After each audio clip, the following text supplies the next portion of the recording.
हाय प्रीति। हाय दीदी।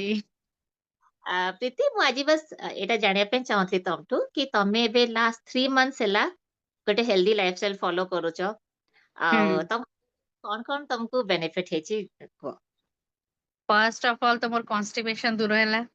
ତାପରେ ମୋର ଡାଇବେଟିସ୍ ବହୁତ କମି ଯାଇଛି।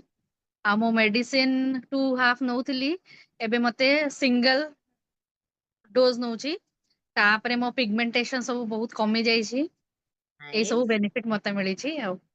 ଗୁଡ। ତାହେଲେ ତମ ଯୋଉ ମେଡିସିନ ଯୋଉ କମିଛି ସେଟା ଡକ୍ଟର ହିଁ ନିଜେ କମେଇଥିବେ ନା, କାହିଁକିନା ତମ ସୁଗାର ଯଦି କଣ୍ଟ୍ରୋଲ ରେ ଆସୁଛି ହଁ, ମାନେ ଡକ୍ଟର ମୁଁ ଦେଖେଇବାକୁ ଯାଇଥିଲି ଏଇ ଫ୍ରାଇଡେ କୁ।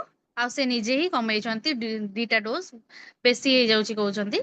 ତ ବହୁତ କଣ୍ଟ୍ରୋଲ ରେ ହେଇଯାଇଛି, ସେଥିପାଇଁ କମେଇ ଦେଇଛନ୍ତି। Nice nice. ମତେ ଏବେ ବି ମନେ ଅଛି ପ୍ରୀତି, ତମେ ଯେବେ ଫର୍ଷ୍ଟ ଆସିଲ ତମେ କହୁଥିଲ କି ନା ମୋ ପାଇଁ ଡିଫିକଲ୍ଟ ହବ, ମୁଁ ବହୁତ ଇଲିଜି ଅଛି, ଏ ସବୁ କରିବା ଡିଫିକଲ୍ଟ। ତମକୁ କଣ ଲାଗିଲା? କାରଣ ବହୁତ ଡିଫିକଲ୍ଟ ଥିଲା କି ପ୍ରୋଗ୍ରାମ ଫଲୋ କରିବା?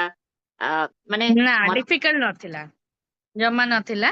ଖାଲି ଆମେ ଯୋଉ ଡାଏଟ ଟା ଯୋଉ ଫଲୋ କରୁଛୁ ସେଇଟାକୁ ଆମେ ଜାଣିନଥିଲୁ, ଆମେ ଯାହା ତାହା ଖାଇ ଦଉଥିଲୁ। ଏବେ କଣ ହଉଛି କି ଆମେ ସବୁ ଜାଣିକି ଆମେ ସବୁ ସେଇ ସବୁ ଖାଉଛୁ, ଗୁଡ ପୋର୍ସନ ଇଏ କରି। Good very nice. ହୁଁ, ତମକୁ କଣ ଲାଗୁଛି ମାନେ ଯେତେବେଳେ ମାନେ ଭାବ ସମୟ ସପୋଜ ତମେ 6 months ତମେ କଲ, ତାପରେ ତ ଲାଗୁଛି କି ଏଇ ଲାଇଫଷ୍ଟାଇଲ ଛାଡି ପାରିବ ନା କଣ୍ଟିନ୍ୟୁ ନା କରିବ? ନା ନା, ଏଇଟା କଣ୍ଟିନ୍ୟୁ କରିବାର ହିଁ ଅଛି। ହଁ, ଆମର ନେକ୍ସଟ ଗୋଲ ହେଲା ଏବେ ତମ ଯୋଉ ମେଡିସିନ ଡୋସେଜ କମିଛି ସେ ମେଡିସିନ ବି କେମିତି ବନ୍ଦ ହବ, ଆମେ ସେଇଟା ଆମର କାମ ରହିବ। ହୁଁ ହୁଁ ହୁଁ। ଚलो, I am so happy Preeti, I am so proud of you, ତମେ ଯୋଉ ଚେଞ୍ଜେସ କରିଛ। ଆଣ୍ଡ ଫର ସିଓର ତମେ ଯୋଉ ଗୋଟେ ସକ୍ସେସ କ୍ରିଏଟ କରିଛ ଫର ୟୋର ଓନ୍ ହେଲ୍ଥ, ସେଇଟା ବହୁତ ଜଣଙ୍କୁ ଇନ୍ସପାୟାର କରିବ। ହଉ, ଥ୍ୟାଙ୍କ ୟୁ।